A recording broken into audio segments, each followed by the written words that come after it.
Hello friends, आज हम CTET की क्लास के लिए हिस्ट्री स्टार्ट कर रहे हैं। हिस्ट्री की फर्स्ट क्लास है आज। हिस्ट्री में क्या पूरे ही सीटेट में कहीं से कुछ भी पूछ लिया जाता है, तो आप बहुत ध्यान से वीडियो को सुने, समझें और कहीं भी स्किप ना करें, क्योंकि स्किप करने से क्या होता है कि कुछ ना कुछ इंपॉर्टेंट पॉइंट हमारा छूट जाता है। तो पूरे वीडियो को आप ध्यान से सुनिएगा, ध्यान से देखिएगा। हिस्ट्री में बहुत कुछ होता है याद करने के लिए, समझने के लिए, और कहीं से कुछ भी पूछ लिया जाता है आपके सीटेट में। आप प्रीवियस ईयर के क्वेश्चन पेपर देख सकते हैं मेरे चैनल पे जाके। कहीं से कुछ भी पूछ लिया जाता है, तो इसलिए आपको पूरे चैप्टर को ध्यान से पढ़ना है। ठीक है, पढ़ने की आदत डालिए, बुक्स पढ़ने की आदत डालिए। सबसे अच्छा होता है बुक्स रीड करना। बुक्स पढ़ने की आदत डालिए। समझने के लिए आप वीडियो देख सकते हैं, लेकिन आपको एक बार बुक भी जरूर पढ़ना है। तभी आप बुक पढ़ के अगर वीडियो देखेंगे तो आपको एक एक चीजें क्लियर हो जाएगी। ठीक है, तो चलिए हम स्टार्ट करते हैं। ये सिक्स क्लास की हिस्ट्री है।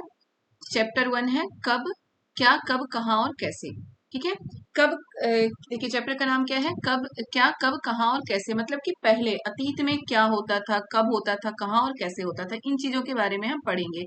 यानी कि अतीत के बारे में आपको बेटा बहुत अच्छे से ये चीजें पता है। 6, 7, 8 ये तीनों क्लास के हिस्ट्री, सिविक, ज्योग्राफी, इन्हीं से हमारे सीटेट में सोशल साइंस के क्वेश्चन आते हैं।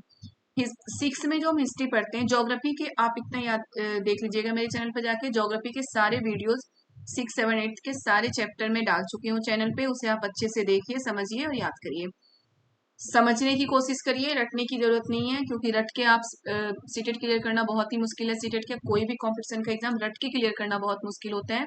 अगर हम समझ के पढ़ेंगे तभी हम कंपटीशन क्लियर कर सकते हैं। ठीक है, अब चलिए हम ये देखते हैं कि 6, 7, 8 सिक्स में हमें मतलब कि पूरा पाषाण काल, नव पाषाण काल, इन चीजों के बारे में हम पढ़ते हैं।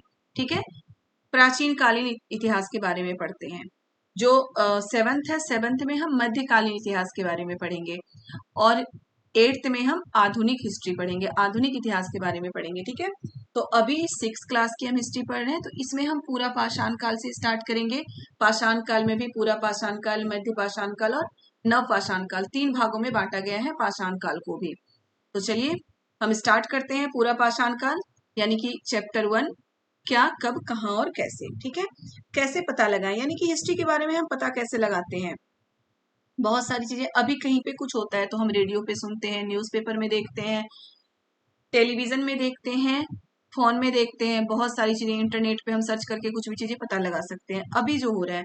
लेकिन पुरानी चीजों को, अतीत के बारे में हम कैसे जानते हैं। अतीत के बारे में देखिए हम कैसे जानते हैं। अतीत के बारे में बहुत कुछ जाना जा सकता है। जैसे लोग क्या खाते थे, कैसे कपड़े पहनते थे, किस तरह के घरे में रहते थे। ठीक है, अतीत के बारे में आखेटक, पशुपालक, कृषक, शासकों, व्यापारियों, पुरोहितों, शिल्पकारों, कलाकारों, संगीतकारों या वैज्ञानिक जीवन के बारे में जानकारियां हासिल कर सकते हैं, इन सभी चीजों के बारे में। क्योंकि अतीत, अतीत का मतलब ये नहीं है कि बस पूरा पाषाण काल ही अतीत है। जो अभी कल बीत चुका है वो भी अतीत ही है, वो भी हिस्ट्री है। जो बीत चुका है, जो कल कल था, वो भी हिस्ट्री है। जहां पे था शब्द आता है वो सारी हिस्ट्री है। ठीक है, वो सारे अतीत हैं जो बीत चुका हो। तो उसके बारे में बहुत कुछ जानकारियां होती हैं, और बहुत कुछ जानकारियां हम हासिल कर सकते हैं। ठीक है, कहानियां सुन के, बहुत सारी चीजें करके हम जानकारियों को हासिल कर सकते हैं।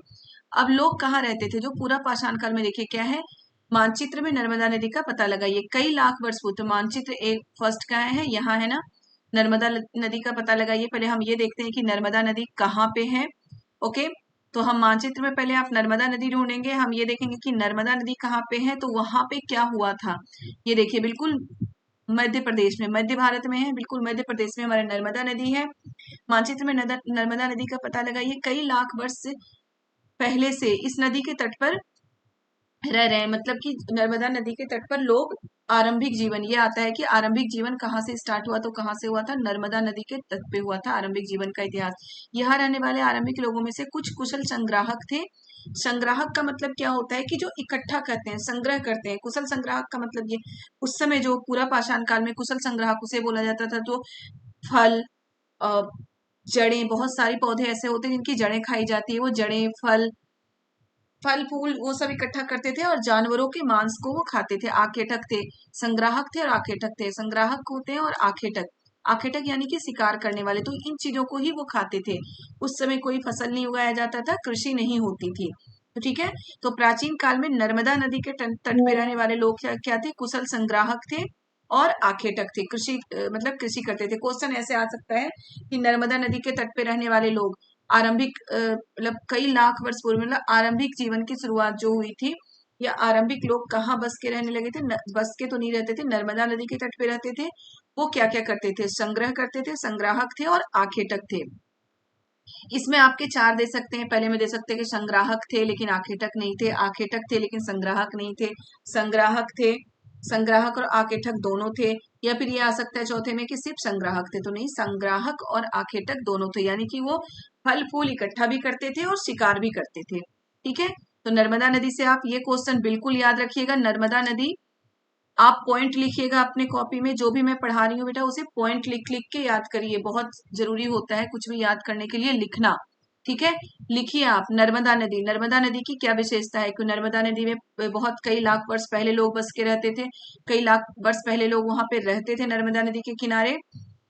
वो क्या थे, कुशल संग्राहक थे और आखेटक थे, यानी कि संग्रह भी करते थे फल फूलों को और शिकार भी करके जानवरों का शिकार भी करते थे। ठीक है, आपको ये चीज भी ध्यान रखना है कि जो पहले के लोग थे यानी कि पाषाण कालीन लोग थे, वो बसते कहाँ थे, बसने की प्रक्रिया कहाँ स्टार्ट हुई थी, नदियों के पास। नदियों के पास स्टार्ट हुई थी ताकि उन्हें पानी की कमी महसूस ना हो, उन्हें पानी की कमी ना हो, क्योंकि हर चीज के लिए, हमारे जीवन यापन के लिए पानी बहुत जरूरी है।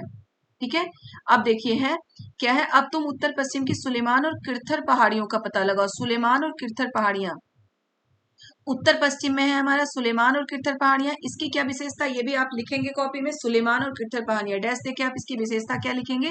इस क्षेत्र में कुछ ऐसे स्थान है जहां लगभग 8000 वर्ष पूर्व स्त्री पुरुषों ने सबसे पहले गेहूं तथा जौ जैसी फसलों को उपजाना आरंभ किया। आगे पॉइंट कि सबसे पहले जो फसल उपजाया गया था वो क्या था, गेहूं और जौ। ये क्वेश्चन भी आ सकता है, डायरेक्ट आ सकता है कि सबसे पहले कौन सी फसल उपजाई गई थी, तो गेहूं और जौ। ठीक है, कहाँ पे, सुलेमान और किरथन पहाड़ियों के आसपास स्त्री पुरुषों ने, स्त्री भी और पुरुष, याद रखिएगा एक एक पॉइंट पे। क्वेश्चन ये भी आ सकता है कि सुलेमान और किरथन पहाड़ियों की विशेषता क्या थी, कि वहां सिर्फ पुरुष फसल उपजाते थे, वहां स्त्रियां घर का काम करती थी, वहां पे गेहूं और जौ उपजाया जाता था। वहां पे मतलब कि होता था गेहूं और जौ उपजाया जाता था। बी में ये आ सकता है। सी में आ सकता है कि वहां पे स्त्री और पुरुष दोनों ही फसल उपजाते थे। डी में आपका, डी ऑप्शन में ये आ जाएगा कि वहां पे फसल नहीं उपजाया जाता था, आखेटक और संग्राहक थे। तो इसमें आंसर में आपका जाएगा ए और बी, बी और सी। इस तरह से आएगा तो हमारा आंसर क्या होगा, बी और सी, कि वहां पे स्त्री और पुरुष दोनों ही फसल उपजाते थे और फसलों में क्या उपजाया जाता था, गेहूं और जौ उपजाया जाता था। ठीक है, तो ये याद रखिएगा आप कि फसल में क्या उपजाया जाता था, गेहूं और जौ, स्त्री और पुरुष दोनों ही फसल उपजाते थे। उन्होंने भेड़ बकरी गाय बैल जैसे पशुओं को पालना शुरू किया था। ये भी इंपॉर्टेंट है, ये भी पॉइंट आप लिखिए। मैं बार बार बोलती हूँ बेटा, आप लिख के याद करिए, लिख के याद करने से चीजें ज्यादा अच्छे से याद आती है। अब देखिए उत्तर पश्चिम में, ये भी आपको बिल्कुल क्लियर होना चाहिए। ठीक है, पूरब पश्चिम उत्तर दक्षिण, उत्तर पश्चिम में क्या है, सुलेमान और किरथर पहाड़ियां। सुलेमान और किरथर पहाड़ियां, यहाँ पे जो लोग रहते थे वो सबसे पहले क्या उपजाते थे, गेहूं और जौ जैसी फसलें उपजाते थे। स्त्री और पुरुष दोनों मिलके भेड़ गाय और भेड़ बकरी गाय बैल जैसे पशुओं को वो पालतू बनाते थे। ओके, ये क्लियर हो गया आपका। अब है उत्तर पूर्व में गारो तथा मध्य प्रदेश में विंध्य पहाड़ियों का पता लगाइए। कुछ ऐसे क्षेत्र हैं जहां कृषि का विकास हुआ, मतलब कि कृषि का सबसे पहले विकास कहाँ हुआ था, उत्तर पूर्व में गारो। गारो पहाड़ियां यहाँ पे हैं उत्तर पूर्व में। देखिए ब्रह्मपुत्र नदी के पास है, इसलिए यहाँ पे लोग बस के रहते थे। ये सुलेमान और किरथर पहाड़ियां, काबुल नदी, सिंधु नदी, झेलम, ये तो बहुत सारी नदियां इसके पास है, यहाँ पे भी लोग बस के रहते थे। और मध्य भारत में विंध्य की पहाड़ियां, नर्मदा नदी के पास है हमारी विंध्य की पहाड़ियां। अभी मैंने बताया था कि पहले लोग जहां भी बसते थे नदियों के किनारे बसते थे। ठीक है, तो यहाँ पे क्या हुआ था, गारो पहाड़ियां और विंध्य की पहाड़ियां, यहाँ पे कृषि का विकास हुआ था, यानी कि कृषि का आरंभ हुआ था कहाँ पे, गारो पहाड़ियां और विंध्य की पहाड़ियों में कृषि का विकास हुआ था, पहाड़ियों के आसपास, जहां सबसे पहले चावल उपजाया गया था। सबसे इंपॉर्टेंट क्वेश्चन है बेटा, सबसे पहले चावल कहाँ उपजाया गया था, गारो और विंध्य की पहाड़ियों पे सबसे पहले चावल उपजाया गया था। गारो की पहाड़ियां कहाँ है, उत्तर पूर्व में है, और विंध्य की पहाड़ियां कहाँ है, हमारे मध्य भारत में है। ठीक है, क्लियर है। पॉइंट लिखेंगे आप। सबसे पहले हम लिखेंगे नर्मदा नदी, उसकी विशेषता, फिर हम लिखेंगे सुलेमान और किरथर पहाड़ियां कहाँ पे है, मैप में कहाँ है वो भी क्लियर करेंगे, करते चलेंगे आप, उसकी विशेषता। फिर हम लिखेंगे गारो और किरथर पहाड़ियां, गारो तो गारो और विंध्य पहाड़ियां, फिर इसकी विशेषता लिखेंगे। ठीक है, क्लियर हो गया बेटा इतना आपका। अब आगे चलते हैं। फिर है सिंधु तथा इसकी सहायक नदियों का पता लगाइए। अब आ गया हमारा सिंधु और इसकी सहायक नदी। ये है सिंधु नदी, इसकी सहायक नदियां हैं हमारा झेलम, चेनाब, रावी, सतलुज और ब्यास। ठीक है, झेलम, चेनाब, रावी, सतलुज और ब्यास सिंधु की सहायक नदियां हैं। क्या है, सिंधु तथा सहायक नदियों का पता लगाया। सहायक नदियां उन्हें कहते हैं जो बड़ी नदी में मिल जाती है, पता है आपको। लगभग 47 वर्ष पूर्व इन्हीं नदियों के किनारे कुछ आरंभिक नगर फले फूले। गांव गंगा व इसकी सहायक नदियों के किनारे तथा समुद्र समुद्र तटवर्ती इलाकों में नगरों का विकास लगभग 2500 वर्ष पूर्व हुआ। ये भी आता है कि 2500 गंगा के किनारे या समुद्र तटवर्ती इलाकों में नगरों का विकास कब हुआ, 2500 वर्ष पूर्व। लेकिन जो सिंधु नदी के किनारे जो नगर फले फूले थे वो क्या था, 4700 वर्ष पूर्व, यानी कि ईसा मसीह के जन्म के 4700 वर्ष पूर्व। ठीक है, ये भी आपको लिखना है। फिर है गंगा तथा इसकी सहायक नदी सोन का पता लगाइए। गंगा नदी आपको बहुत अच्छे से पता है। गंगा नदी देखिए यहाँ है, इसकी सहायक नदी सोन कहाँ पे है, ये रही, ये है सोन नदी, ये है गंगा नदी। ठीक है, गंगा तथा इसकी सोन नदी का पता लगे। गंगा के दक्षिण में ही नदियों के आसपास का क्षेत्र प्राचीन काल में मगध, वर्तमान में बिहार के नाम से जाना जाता है। आपको देखिए है ना, गंगा तथा सोन नदी, इसके जो इधर का क्षेत्र है वो मगध, वर्तमान में उसे क्या बोलते हैं, बिहार। ठीक है, आसपास का क्षेत्र मगध और वर्तमान में बिहार। ये कई बार आ सकते हो, मगध, मगध को वर्तमान में क्या बोला गया है, तो बिहार। ठीक है, बिहार में ही मगध है, तो वहां पे नाम से जाना जाता है। इसके शासक बहुत शक्तिशाली थे, उन्होंने एक विशाल राज्य स्थापित किया था। देश के अन्य हिस्सों में भी इसकी इन राज्यों की स्थापना थी। जो अशोक थे हमारे, वो मगध के ही शासक थे, बिहार के शासक थे, याद रखिएगा। तो गंगा और सहायक नदियों का पता लगाइए। कभी अब क्या है, लोगों ने सदैव उपमहाद्वीप के एक हिस्से से दूसरे हिस्सों की यात्रा की। जो पुराने जमाने के लोग थे वो यात्रा क्यों करते थे, काम की तलाश में, प्राकृतिक आपदाओं से बचने के लिए, शिकार के लिए, बहुत सारी चीजें होती थी। मान लो कि वो एक जगह रह रहे हैं, कहीं पे रह रहे हैं, अब वहां पे क्या होता था कि वहां पे नदी सूख गई, कोई भी कारण हो सकता है, नदी सूख गई, तो फिर वो दूसरी जगह जाते थे। पानी अगर सूख गई तो यात्रा करते थे। अगर वो शिकारी हैं, सिर्फ आखेटक हैं यानी कि शिकारी हैं, तो अगर वहां पे मवेशी जिन जानवरों का शिकार करके वो खाते हैं, अगर वो जानवर कम हो गए या खत्म हो गए, फिर वो एक जगह से दूसरी जगह चले जाते थे। ठीक है, तो ये सारी चीजें थी उनके एक जगह से दूसरी जगह जाने का कारण। कभी लोग काम की तलाश में, तो कभी प्राकृतिक आपदाओं के कारण एक जगह से दूसरी जगह स्थान पर यात्रा करते थे। कभी कभी सेनाएं दूसरे क्षेत्रों में विजय हासिल करने के लिए जाते थे। मतलब बहुत सारे रीजन होते थे एक जगह से दूसरी जगह जाने के लिए। बहुत रोचक स्थानों की खोज करने के लिए भी वो एक जगह से दूसरी जगह जाते थे। ठीक है, तो आपको ये भी देखना है कि वो क्यों यात्राएं करते थे। आज लोग यात्राएं क्यों करते हैं, आपको बहुत अच्छे से पता है। आज हम यात्रा क्यों करते हैं, घूमने के लिए भी करते हैं। थोड़ा सा जब बहुत ज्यादा काम का बर्डन हो, उससे अगर फ्री हो जाए, 2-4 दिन अगर फ्री हो, तो सारे घूमने के लिए निकल जाते हैं। और घूमने के लिए कहाँ ज्यादा निकलते हैं, पहाड़ों पे। ठीक है, शहरों में हम पेड़ पौधे काट रहे हैं और निकलते कहाँ है, पहाड़ों पे हम घूमने के लिए निकल जाते हैं। ठीक है, पढ़ाई के लिए हम यात्राएं करते हैं। हमारी सांस्कृतिक, देखिए इस आवागमन से हमारी क्या होता है, सांस्कृतिक परंपराएं समृद्ध होती है। सांस्कृतिक परंपराएं समृद्ध क्यों होती है, मान लो कि कोई उत्तर भारत में रहने वाला व्यक्ति घूमने के लिए दक्षिण भारत जा रहा है, कोई दक्षिण भारत में रहने वाला व्यक्ति उत्तर भारत आ रहा है, हिमाचल प्रदेश जा रहा है, कहीं भी जा रहा हो, भारत में कहीं भी जा रहा हो, तो क्या होता है, हमारी जो परंपराएं हैं, हम एक दूसरे की परंपराओं से अवगत होते हैं, हम एक दूसरे की परंपराएं सीखते हैं। तो जो हमारी सांस्कृतिक परंपराएं हैं, अपनी परंपराएं उन्हें बताते हैं, उनकी परंपराएं जो संस्कृति है हम सीखते हैं। तो इससे जो हमारी सांस्कृतिक परंपराएं हैं ये समृद्ध होती है। ठीक है, मतलब फैलती है, ये लोगों तक पता चलता है कि हमारी क्या परंपरा है, हमारी क्या संस्कृति है, उनकी क्या संस्कृति है, वो हम सीखते हैं। तो इसके ये फायदे हैं। अब है देश का नाम, यानी कि हमारे देश का नाम किस किस चीज से पड़ा, तो इंडिया। देखिए अपने देश के लिए प्राय इंडिया तथा भारत जैसे नामों का प्रयोग करते हैं। इंडिया शब्द इंडस शब्द से निकला है, जो संस्कृत में सिंधु, जिसे संस्कृत में क्या कहा जाता है, सिंधु। आपको बहुत अच्छे से याद रखना है बेटा कि इंडिया शब्द किससे निकला है, इंडस शब्द से। कई बार ऐसे डायरेक्ट क्वेश्चन पूछ लिए जाते हैं। ठीक है, जिसे संस्कृत में क्या कहते हैं, सिंधु कहते हैं। ठीक है, अपने एटलस में ईरान और यूनान का पता लगाइए। लगभग 2500 वर्ष पूर्व उत्तर पश्चिम की ओर आने वाले ईरानियों और यूनानियों ने सिंधु को हिंदोस अथवा इंदोस और इस नदी के पूर्व में स्थित भूमि प्रदेश को इंडिया कहा है। ठीक है, सिंधु नदी के पूर्व में जो भूमि थी उसे क्या बोला गया था? इंडिया बोला गया था। भारत का नाम प्रयोग उत्तर पश्चिम में रहने वाले लोगों के एक समूह के लिए किया जाता था। इस समूह का उल्लेख संस्कृत के आरंभिक कृति ऋग्वेद में भी मिलता है। संस्कृत के जो सबसे पहला वेद है उसे ऋग्वेद कहा जाता है, जो लगभग 3500 वर्ष पूर्व लिखा गया था। ऋग्वेद 3500 वर्ष पूर्व जो तैयार किया गया था, जो संस्कृत का सबसे पहला वेद है, आरंभिक वेद है, उसे ऋग्वेद कहा जाता है। याद रखिएगा, उसमें भी इसका मतलब कि इसका उल्लेख मिलता है। तो आपको याद रखिएगा इंडस यानी कि सिंधु सिंधु सिंधु नदी एटलस में ईरान और क्या है, आप सिंधु को इंदोस अथवा इंदोस नदी के पूर्व यानी कि सिंधु नदी के पूर्व रहने वाले पूर्व में स्थित भूमि प्रदेश को इंडिया कहा था। अब देखिए इसमें मैं आपको थोड़ा सा समझाती हूँ। यहाँ पे सिंधु नदी है, इसके पूर्व में यानी कि इधर इस तरह साइड के भूमि प्रदेश को क्या बोले थे यूनानी? इंडिया बोलते थे।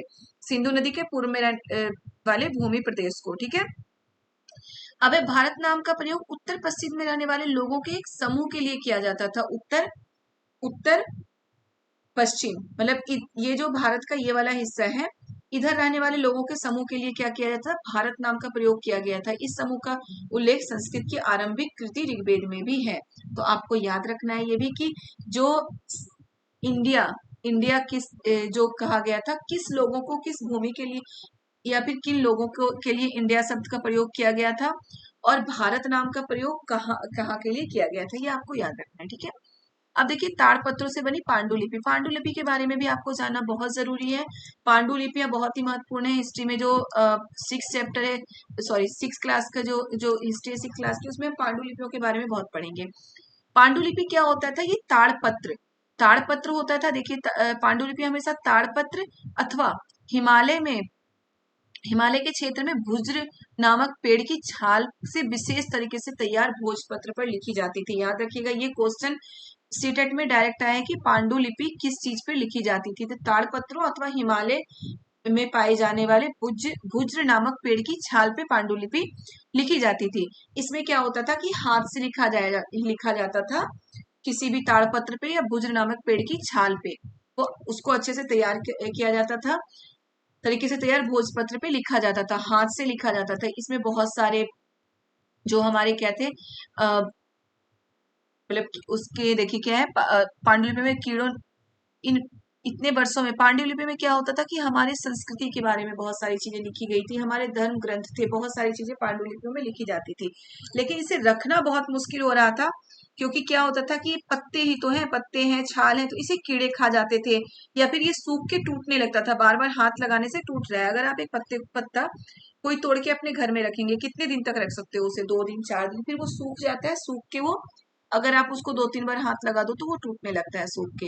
और उसे अगर वैसे भी छोड़ दो बिना हाथ लगाए तो भी क्या होता है कि पत्ता सूख के टूटने ही लगता है।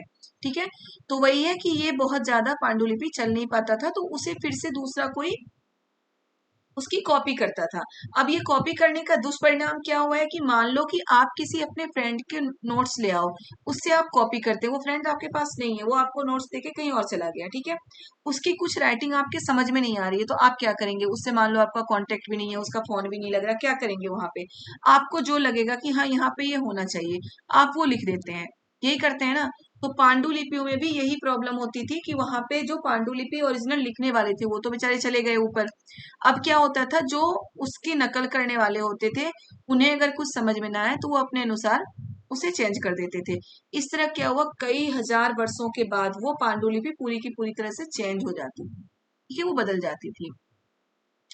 अब देखिए यहाँ भाषा भाषा बोलने वाले क्या थे कि यहाँ पे इसमें कई संस्कृत में लिखे हुए मिलते थे जो हमारे काव्य होते हैं। इनके अतिरिक्त हमारे यहाँ महाकाव्य, कविताएं और नाटक भी होते थे। तो महाकाव्य, कविताएं और नाटक जो थे वो क्या था, कौन सी भाषा में लिखा होता था? ये क्वेश्चन भी आ सकता है बेटा कि पूरा पाषाण काल में या पाषाण काल में जो महाकाव्य, कविताएं तथा नाटक होती थी वो किस भाषा में लिखी हुई होती थी? तो संस्कृत और तमिल। याद रखिएगा कौन सी भाषा में थी? संस्कृत और तमिल भाषा में लिखी हुई होती थी। जो महाकाव्य, कविताएं तथा नाटक संस्कृत और तमिल भाषा में लिखी हुई होती थी पूरा पाषाण काल में। और जो प्राकृत भाषा, जिसे हम आज मातृभाषा या फिर उसे हम ये लोकल लैंग्वेज बोल सकते हैं। प्राकृत भाषा का प्रयोग आम लोग करते थे।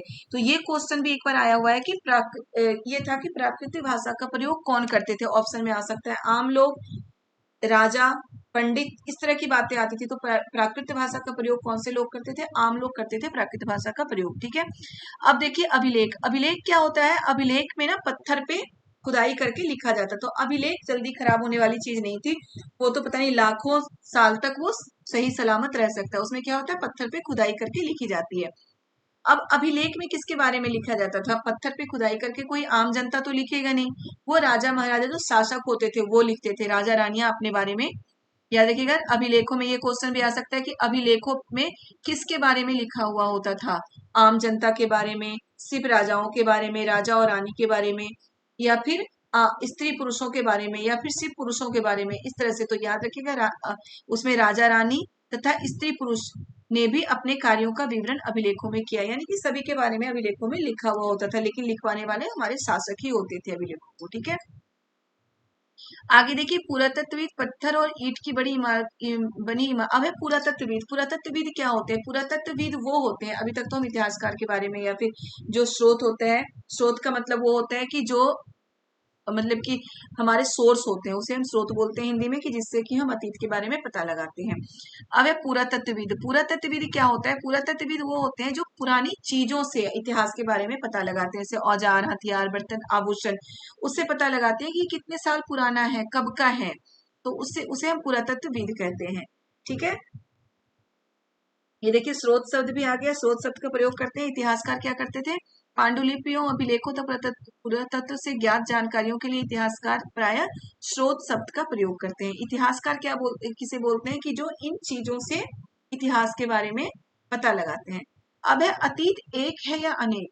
तो अतीत क्या कोई एक हो सकता है, बिल्कुल नहीं हो सकता। अतीत तो एक ही समय में बहुत सारे लोगों का समाज होता है, कहीं राजा है, कहीं आम जनता है, कहीं कोई मछुआरा है, कहीं कोई कृषक है, कहीं कोई सफाई करने वाला है। तो अतीत बहुत सारे हो सकते हैं। ठीक है, तो अतीत शब्द का प्रयोग बहुवचन के रूप में किया जाता है। अतीत एक नहीं है, अतीत बहुत सारे होते हैं। अतीत शब्द का प्रयोग क्या होता है, बहुवचन के रूप में किया जाता है। ठीक है, अब आता है, उस समय शासक अपनी विजयों का लेखा जोखा रखते थे। ये मैं आपको ऊपर बता चुकी हूँ कि अतीत बहुत होते हैं, शासक भी रखते थे अपने विजयों का लेखा जोखा। मछुआरे, संग्रह, कृषक, बहुत सारी चीजें होते थे अपने लेखा जोखा अपने कार्य, जो कि जबकि आम जनता अपने कार्यों का लेखा जोखा नहीं रखते हैं, इसलिए हमें उनके बारे में ज्यादा जानकारियां नहीं मिलती। कई बार ये क्वेश्चन आ चुका है सीटेट में, कि जो अतीत से जो जानकारियां मिलती हैं उसमें शासकों के बारे में जानकारियां हैं, आम जनता के बारे में जानकारियां हैं, शासक और आम जनता दोनों के बारे में जानकारियां हैं, या सिर्फ शासकों के मतलब सिर्फ आम जनता के बारे में जानकारियां हैं। तो ऐसा नहीं है, जो अतीत होता है उसमें ज्यादातर शासकों के बारे में ही जानकारियां मिलती है, आम जनता के बारे में जानकारी ज्यादा नहीं होती, क्योंकि वो अपने कामों का लेखा जोखा नहीं रखते हैं। ठीक है, अब है तिथियों का मतलब। तिथियों का मतलब क्या होता है, इसको हम देखते हैं। वर्ष की यह गणना ईसाई धर्म प्रवर्तक ईसा मसीह के जन्म से की जाती है। जो ईसा मसीह का जन्म जब माना गया है, तो ईसा मसीह के जन्म से पहले को हम ईसा पूर्व कहते हैं, और ईसा मसीह के जन्म के बाद को हम ईस्वी कहते हैं। जैसे हम इसमें पढ़ रहे हैं ना, 4700 ईस्वी पूर्व, 2500 ईस्वी पूर्व, यानी कि ईसा मसीह के जन्म से 4700 ईस्वी पूर्व की बात है, और ईसा मसीह के जन्म से 2500 ईस्वी पूर्व की बात है। ठीक है, तो ये आपको याद रखना है। देखिए, ये आप जरूर याद कर लीजिएगा, इतिहास और तिथियां, अंग्रेजी में बीसी, हिंदी में ईस्वी पूर्व, बिफोर क्राइस्ट, ईसा पूर्व। ठीक है, इसी हम ईस्वी पूर्व या फिर ईसा पूर्व कहते हैं। याद रखिएगा, बीसी का फुल फॉर्म क्या हुआ, बिफोर क्राइस्ट, यानी कि ईसा पूर्व, यानी कि ईसा मसीह के जन्म से पहले। अब ईस्वी, एडी, एडी का मतलब क्या होता है, ईस्वी। ठीक है, एनो डोमिनी, इनका नामक दो लैटिन शब्दों से बना है। इसका तात्पर्य है ईसा मसीह के जन्म के वर्ष से, यानी कि ईसा मसीह के जन्म के वर्ष से बाद। तो ये दो चीज आपको बहुत अच्छे से याद रखना है, बिफोर क्राइस्ट यानी कि बीसी, ईसा पूर्व, एडी यानी कि एनो डोमिनी यानी कि ईस्वी। अब आगे देखिए, ये भी कई बार आया है, कॉमन एरा क्या है। कॉमन एरा देखिए, कभी कभी एडी को की जगह सीई तथा बीसी की जगह बीसीई का प्रयोग होता है। सी अक्षरों का प्रयोग कॉमन एरा तथा बीसी का बिफोर कॉमन एरा के नाम के लिए होता है। हम इन शब्दों का प्रयोग करते हैं क्योंकि विश्व के अधिकांश देशों में अब कैलेंडर का प्रयोग सामान्य हो गया। तो ये आपको याद रखना है बेटा कि ये सब क्या है। बिफोर प्रेजेंट, ये तो आप बीपी का क्या मतलब होता है, बिफोर प्रेजेंट, तो ये आप लिख लेंगे कि इस सबका क्या मतलब होता है, ये आपको याद करना पड़ेगा। ठीक है, चलिए ये चैप्टर हो गया आपका, चैप्टर नंबर फर्स्ट हो चुका है। इसे बहुत अच्छे से पढ़िए, याद करिए, समझ के याद करने की कोशिश करिए। जो पॉइंट मैं लिखने के लिए बोल रही हूँ बिल्कुल लिखिए, क्योंकि लिख के चीजें याद होती है। अब नोट्स बनाइए सुन सुन के और उसे याद करिए। अभी सीटेट की एग्जाम में टाइम है, तो आप बहुत अच्छे से सीटेट की तैयारी कर सकते हैं। ठीक है, आप बहुत अच्छे से याद करिए। जिन्होंने वीडियो को सब्सक्राइब नहीं किया वो सब्सक्राइब कर दीजिए, वीडियो सॉरी चैनल को सब्सक्राइब कर दीजिए। वीडियो पसंद आए तो वीडियो को लाइक करिए, कमेंट करिए, अच्छा लगे तो कमेंट जरूर करिए। कुछ और आपको समझना हो, किसी चीज में कुछ प्रॉब्लम हो तो प्लीज कमेंट करके मुझसे पूछ सकते हैं। चैनल को सब्सक्राइब जरूर कर दीजिए और ज्योग्राफी के सारे चैप्टर मेरे चैनल पे हैं, तो वहां जाके आप देख सकते हैं। Bye bye.